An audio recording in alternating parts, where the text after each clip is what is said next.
Hello, everyone, and thank you so much for joining me for today's lecture on Module 3 of the clinical trial application in Common Technical Document or CTD format. So this is for the preparation of, again, a clinical trial application for Health Canada.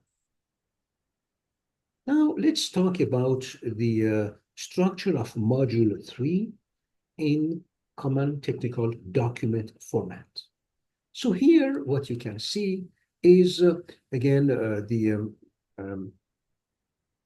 structure, okay, where we have M1, Module 1, Module 2, and Module 3. Today, we are going to look into Module 3 structure, and this is where we are going to drill down and look into different sub-modules that we have to complete for our application. So in Module 1, again, we have the table of content that I'm going to show you, of course. It's not here. Then we have the body of data. The body of data is related to, again, any data that we have that is relevant or is, again, associated with the quality and the production, of course, of our drug or prescription drug. So this is where we can see, for example, the appendices. In the appendices, we are going to add documents related to the facilities and equipment, advantages, agent safety evaluation, and about the excipients of our product. So here, of course, you don't have any document, but we're going to go over those documents as well together. But what I'm going to show you is that in each of those folders, you will have to add different documents. Perfect. Then we go to the drug product, which is 32P. 32P stands for Module 3, Sub-Module 2, and P is for the product. As opposed to 32S, for example, where we also have to, here you have it here, where we have to write about the substance. So now you understand very well that the difference between the substance and the product is that the substance is only the active pharmaceutical ingredient. However, the product P is related to the product, and of course,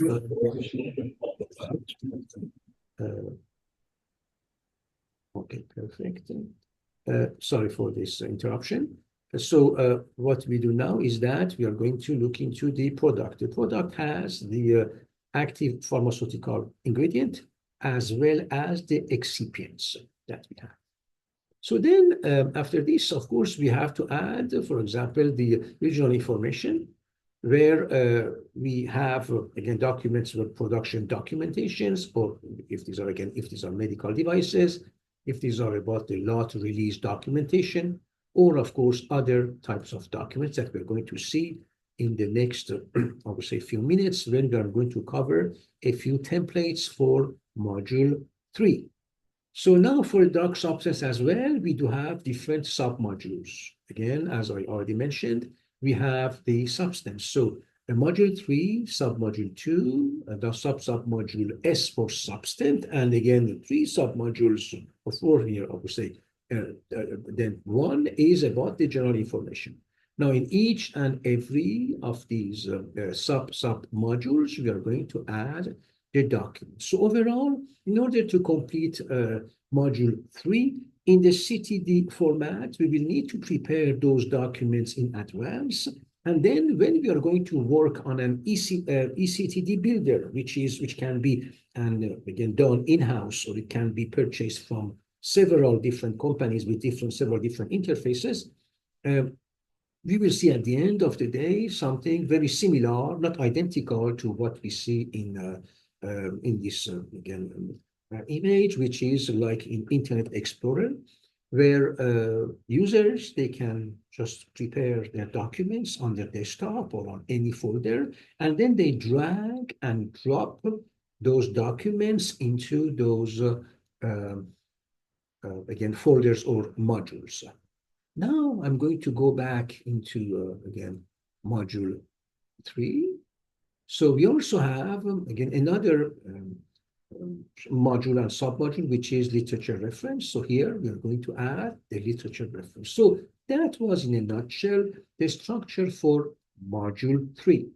So what you need to prepare is obviously preparing different documents that are going to be then renamed based on the naming conventions that is already in the CTD backbone that you see here, and then to add those documents into the respective folders.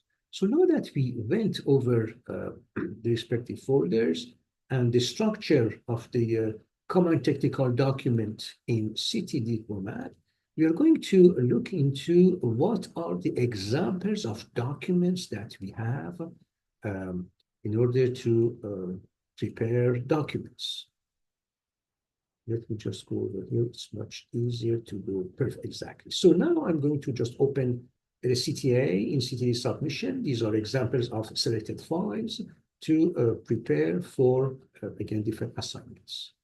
So I'm going to, again, open Module 3 files, and we are going to go over a few files that we can choose in order to prepare. As you see, we have several of these files that must be prepared. Now, before going over each and every, I would say, as long as we can, these documents, I'm going to look into the table of content for Module 3, because this is what we would like to know. We would like to know what are the documents have to be in Module 3.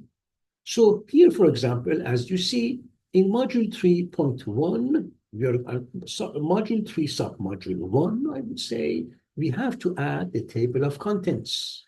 So again, then in Module 3.2, we are going to add the body of data. Now, you see very well that we have a module and submodule 3 to S, and we have 3 to P. Now, S was standing for the substance, and P is standing for the product. Now, in order to now complete those documents and to add them into their respective submodules, we have to now prepare several documents. Now, it's interesting to know that we are having several documents, but the majority of these documents are not very long. For example, for the nomenclature or the naming convention, or for the structure of the molecule, oh, sorry, here that's a substance, or for the general properties, we may not have 200-300 page documents. They are very short documents, but still we have to, of course, write those information, specific information on a specific file, and then to name those files, and then to add them into their respective subfolders or submodules. So as we see, we have now in the drug substance information about the nomenclature, the structure, and general properties. These are physicochemical properties of the substance.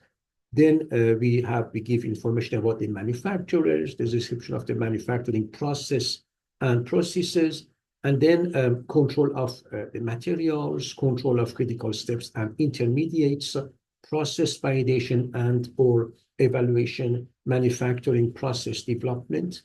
We go over the elucidation of structure and other characteristics. And of course, I'm not going to read all of these different, again, documentation, but I'm just showing them to you in order to tell you that this is the list of the documents that we have to prepare. Now, example is that if we would like to prepare this document for the specification of the substance, we write down this document, and of course we give it the name, which is 32S41 specification. And then once the document is created, we are going to make it into PDF format, and then we are going to drag from our desktop and drop it into the folder. Now the folder, it can be the CTD folder, or it can be again, a CTD backbone, which is residing in an eCTD builder, where you just drag your file or each of your files individually and drop them into the specific module or folder in the eCTD builder of your company. Now that we went over, again, several of those documents, and again, I'm just also going to stay a little bit here so that you're going to be able to read all of those documents, or those again, the document titles. Okay. Now we are going to look into a few of those documents for Module 3. So now let's go over, for example, 2A1, which is the facilities. So here I have to, of course, open this for you, which is here. Okay. So this document here is, again, about the facilities and equipments. So here we are going to write down, and the diagram should be provided illustrating the manufacturing flow. You must have the plan of the manufacturing facility, and then to write down, of course, using arrows, what is the movement of the employees, and then, of course, what about the manufacturing flow, where we start with the raw materials, when we are going to start the processing, where you're going to, again, do some assembly, after which maybe some changes, maybe heating, maybe, I don't know, again, going over the production, and then it also continue with not only just the production of the product, but the final product, but also its labeling, its packaging as well. So we need to have a diagram for illustrating the manufacturing flow in general. But this is just one of those examples. Now we can also now look into the advantages of agent safety evaluation. So here, this is again another information. So this is information assessing the risk of potential contamination with advantageous agents that should be provided in this section if applicable. If not, of course, we just leave.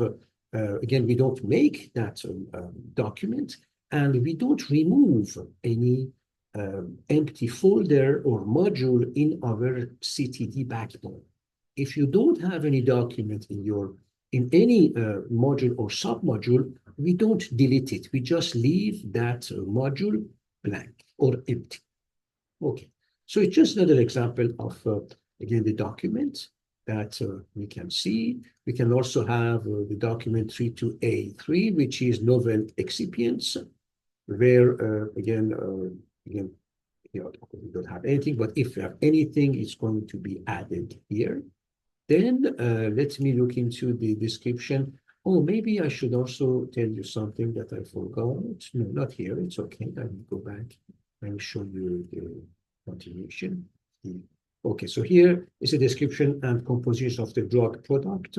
So you're going to complete this form, this document, and you're going to add the information. Now, one of the questions, and it's always the question that we have, is that if we are now, instead of working in the real world, if we are, for example, doing the mock submission or preparing these documents, and we are not in a company, in a regulatory affairs department, the majority of the documents that you can find, or also the contents that you can find related to any drug, can be found on, first of all, on DailyMed, which is the official repository of, again, product labels. We can also find the very similar information from the website of Health Canada for the product monographs. We can also find information by going to PubMed, which is, again, a repository of, again, several of the literature or the publications, and we can find several, say, types of articles related to our product. And in addition to,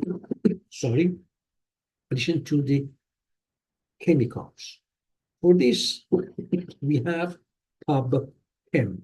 So I repeat, we have PubMed and we have PubChem websites where we will definitely find all of the information that we need in order to learn more about the drug. So for the sake of, I would say, this presentation, since I'm not showing you, again, all of the real information, but I'm just showing you templates, we can, obviously, if you would like to prepare, for example, the file 32P1, we can easily just go to PubChem and search for more information in order to write or draft, I would say, a document. So if, for example, you would like to choose a few of these documents for a type of exercise, you can, again, choose those and then to try to search, of course, not to try, but to do some search on internet, in libraries, in, of course, regulatory websites, in order to obtain the publicly available information in order to be able to put a few paragraphs related to the topic of the document that you're writing for the, again, for the CTD backbone submission. Now we can also have the description of the composition where, I'm just waiting for, okay, perfect, this is it. Now, what I would like also to tell you is that please pay attention to the format of this document. Why? That's because what I was showing you before was just the content of a few documents. However, each and every document that we are making, I'm not talking about the forms that we fill out and we add into or we put into different modules or submodules of the CTD backbone. If you're writing any document, you will need to have that document made or written in a specific template. And the template that we are seeing here is a good example that I'm going to explain. Don't look into the content for now, look into the header of this document. You see that here for this document, we are looking into the module 3.2P1, description and composition of the drug product. Perfect. But we also see the same 3.2P1, which is written on the top. Of course, by the way, it should be uppercase. Perfect. So now what happens is that this is what we call a well-formed document.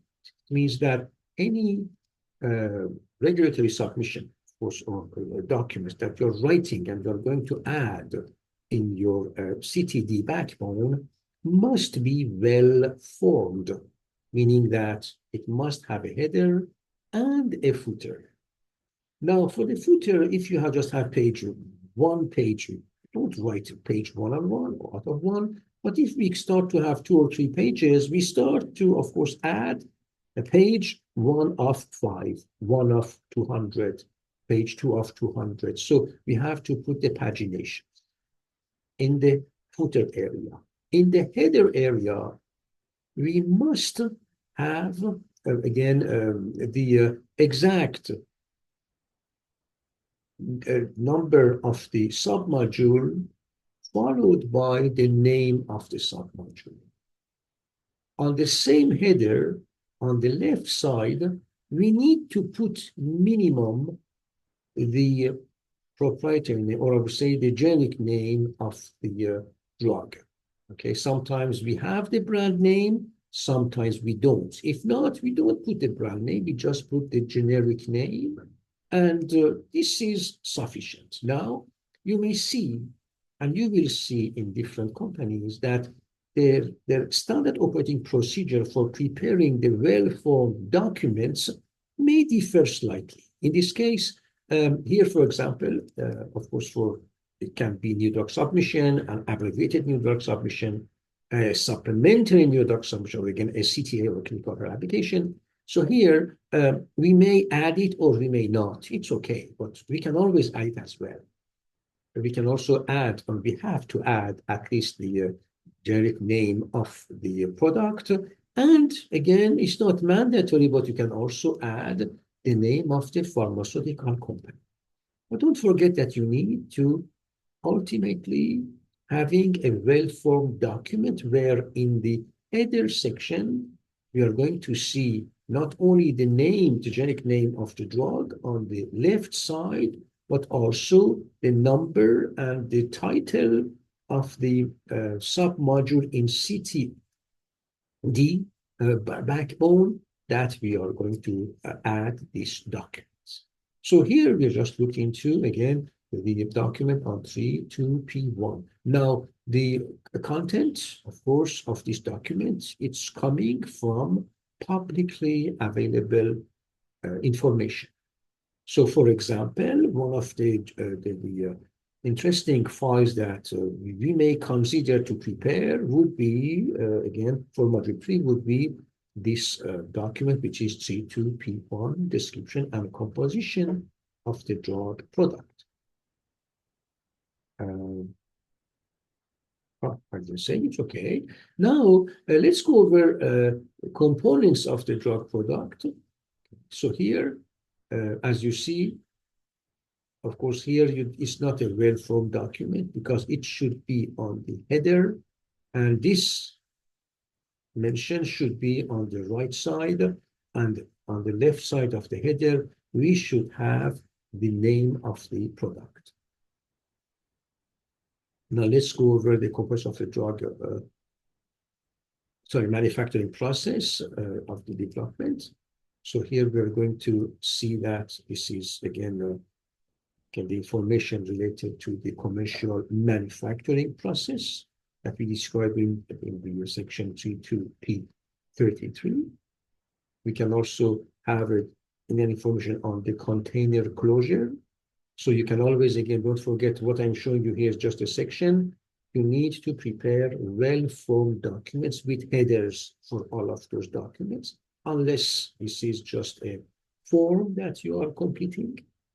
And what we also need to do is that not only making sure that we have the right header, but also the content that must be adequate. And again, I repeat, the content is usually in a real life, we have it already available in our company. But if this is just for an exercise, we can always look into the publicly available information and to, again, put the data into this section. Now I'm going to continue with, again, microbiology attributes. So it's section 32P2. Here we are going to write down whenever or where appropriate. We're going to add the microbiological attributes of the dosage form, and we're going to discuss about that as well. Now, you may say, to what extent a regulatory affairs professional is going to work or write these documents? The answer is that you will, as a regulatory affairs professional, you're going to receive all of the information related to module 3 as well. But you are, at the end, ultimately, the person who is going to, again, coordinate all of those, the preparation of these packages. So you will have access to the content, obviously, but you will still need to prepare each and every page, so each and every well-formed document. You have to make sure that the content is there, so you can always find the content in different company files, but you will need now to copy, but not only paste and leave it as is, but to paste the content and then to review the information that you're adding into each document. So here we need, of course, to have experience in medical writing or regulatory writing.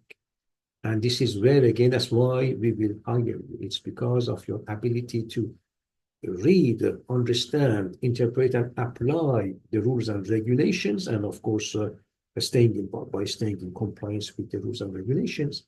But at the same time, that you have the ability to find the right information in order to prepare regulatory packages, in order to communicate with different regulatory authority personnel, and of course to be able to write several regulatory documents.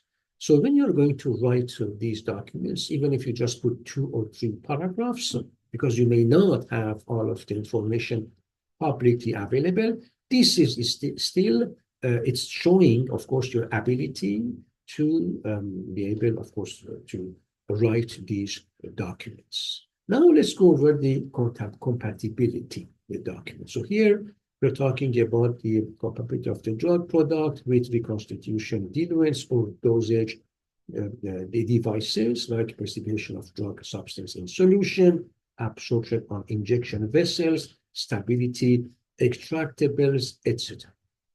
So here, as you see, we are dealing with much more, chemistry-based documents. It's really dealing with the quality and the manufacturing of the drug product. So module 3 is about the quality of the product, is related to all of the tests that are conducted, all of the, intermediate products that are being made. And of course, when we continue with those intermediate products, we are going to end up with having the final product, which is the final substance.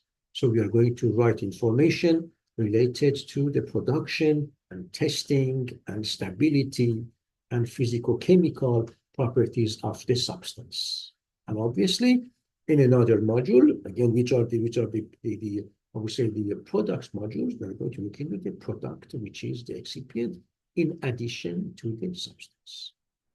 Now, another document is 32P31, which is about the manufacturer. So here we are going to add in a table the name, address, and responsibilities of each manufacturer, including contractors and each proposed production, site, or facility involved in manufacturing and testing that should be provided.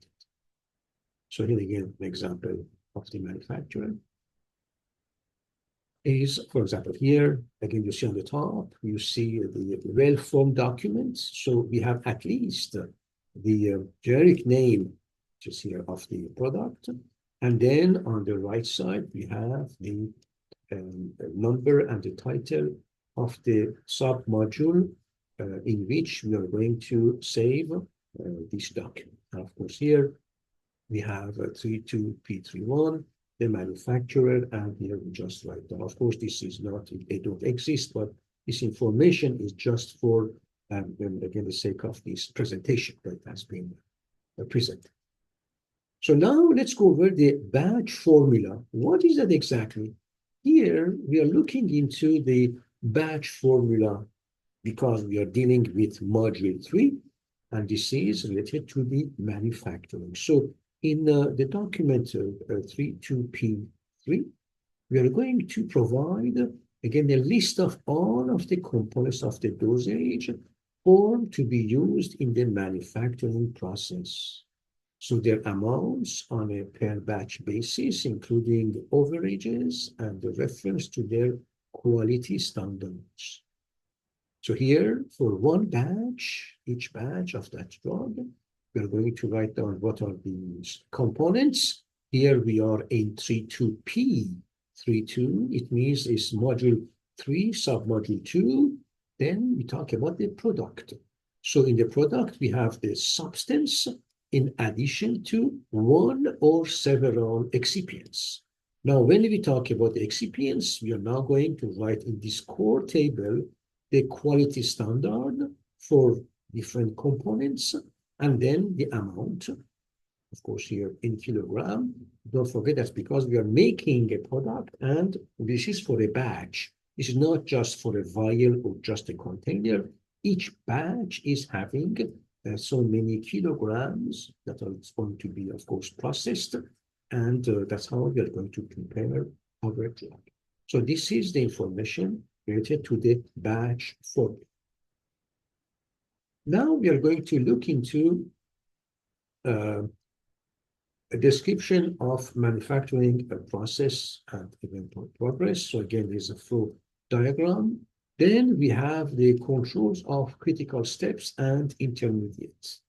So here, of course, we refer to ICH guidance Q2A, Q for quality, Q2B, Q6A, and Q6B, and we're going to write about the critical steps. These are tests and acceptance criteria. And of course, we add justification and experimental data performed at the critical steps identified in 32P33, which is the description of manufacturing process and products.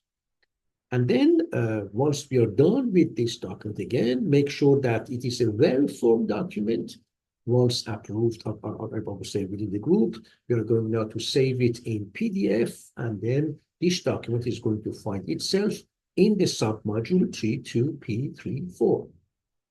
Now, another document is process validation and or evaluation. So this is the description, documentation, and results of the validation and or evaluation studies that should be provided for critical steps or critical assays used in the manufacturing process. So we put, for example, a validation, we put sterilization, we put any aseptic processing or filling. We can also look into the viral safety evaluation that can be provided in the appendix as well, in our appendix. Now, 32P41 is related to the control of excipients. And then maybe this one is going to give us more information, okay? So here we have the table, which is the analytical procedures used to test.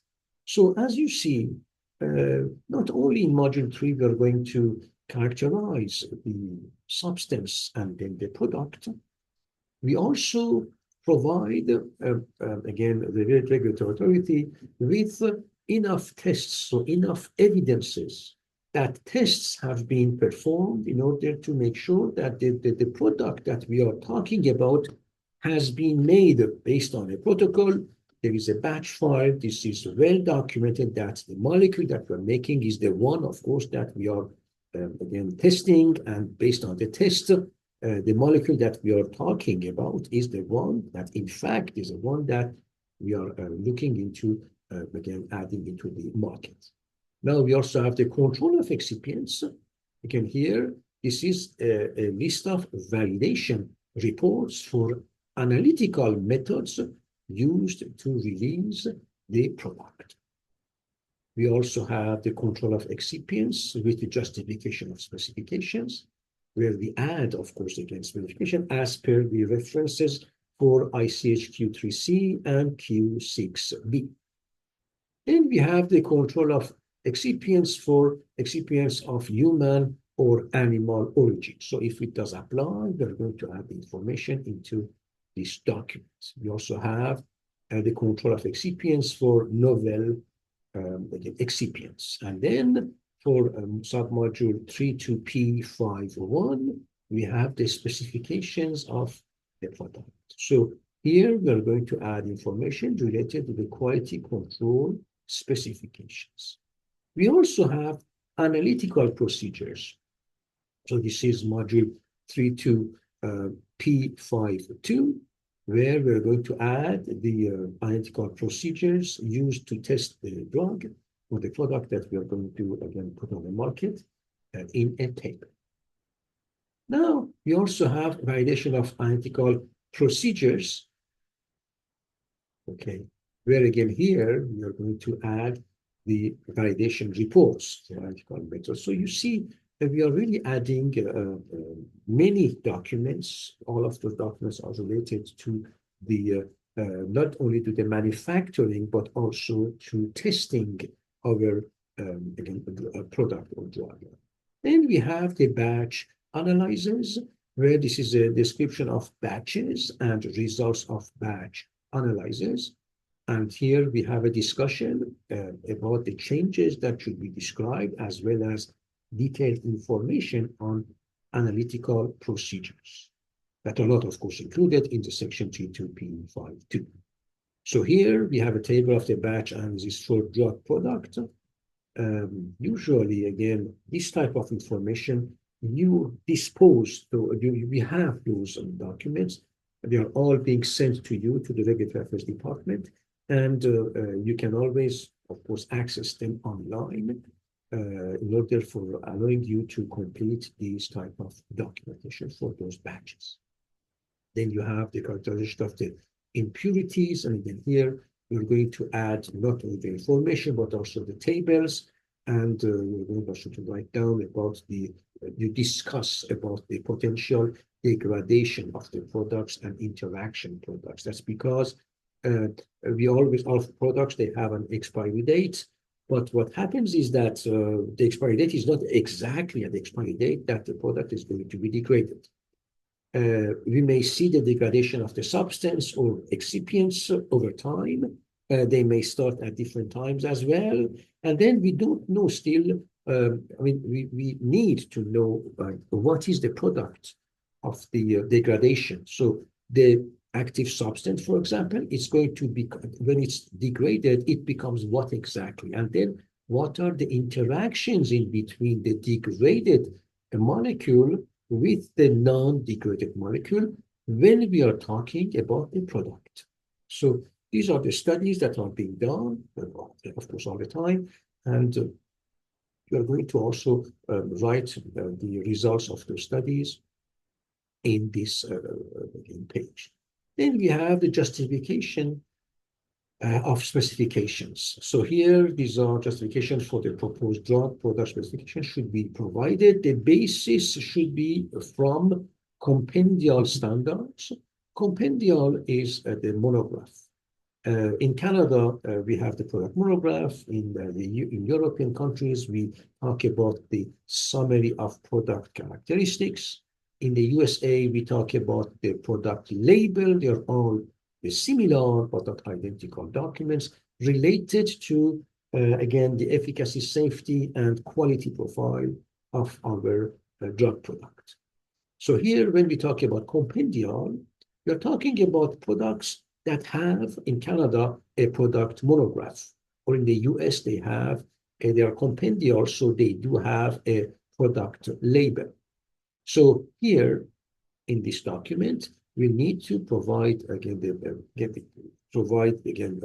the compendial standards, batch analysis results, stability study results, analytical and manufacturing variability, and manufacturing data from different sites. Now, I'm going to just continue with references, standards, or materials. That's because we use references when we are going to use our tests. For example, if we have a drug that we are making, we already have the reference of that molecule. So we will need to prepare our product in the lab, for example, and then to conduct tests in order to check and to confirm that the product that we made in our lab is the exact copy or is the exact molecule that we, again, we have accepted as a product reference. Now, allow me to go a little bit further on this purpose. That's because, for this point, that's because here we can talk about also generic drugs where these are the exact copies of the reference drug. So here we will test the fact that the generic drug that we are making in our lab through different procedures, after tests, this is exactly, and it is an exact copy of the reference drug, which is again the reference standard. Now let's go over again the container closure. It's also a very important information. So this is again for primary packaging component and its specification. They should include the description and identification, so critical dimensions with drawing, if possible, if it's appropriate. And then we also use non-compendial methods with validation that should be included whenever it's applicable. Now I can show you an example of the container closure system, where again we need to talk, for example, about the strength and the packaging. So again, here you're looking into a well-formed document. This document goes to module 3 to P7, and this is called container closure system.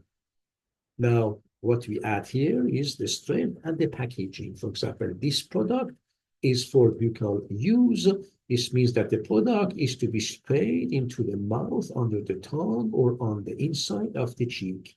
Each 100 microliter spray contains 2.7 milligrams of the drug substance and again another drug substance. And then for the packaging, it is available in, for example, 5.5 milliliter and 10 milliliter amber glass vials.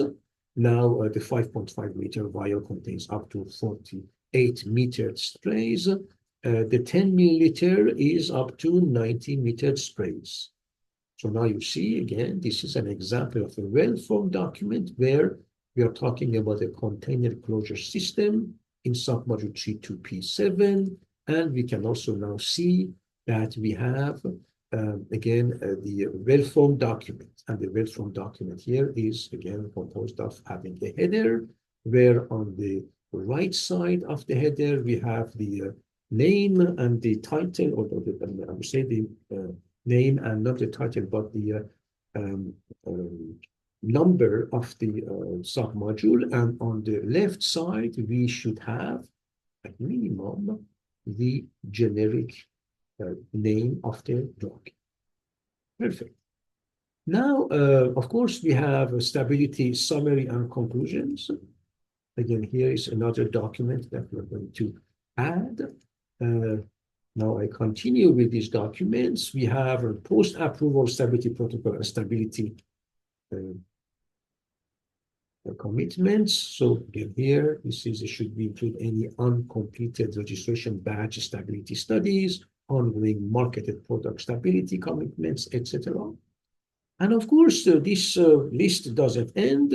We do have several different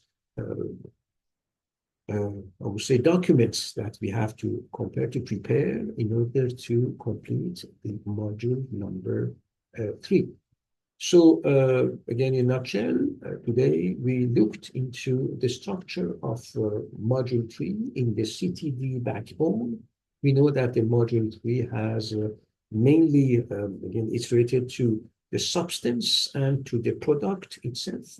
And we are looking into several documentation for the nomenclature, the structure, physical-chemical properties, the stability, different tests, different references that we use, looking into the methods of validation, and again, different general informations, and then control of the drug substance related to the specifications, analytical procedure, validation of analytical procedures, batch analysis, and again, at the end, we have the literature references. I hope that, again, you enjoyed, again, today's lecture, and now you have, again, much more in-depth knowledge of what is in module 3. Now, again, if you're making any, or writing any exercise or preparing any of these documents, we can always recommend to prepare a few of these well-formed documents, and of course, respecting the number of the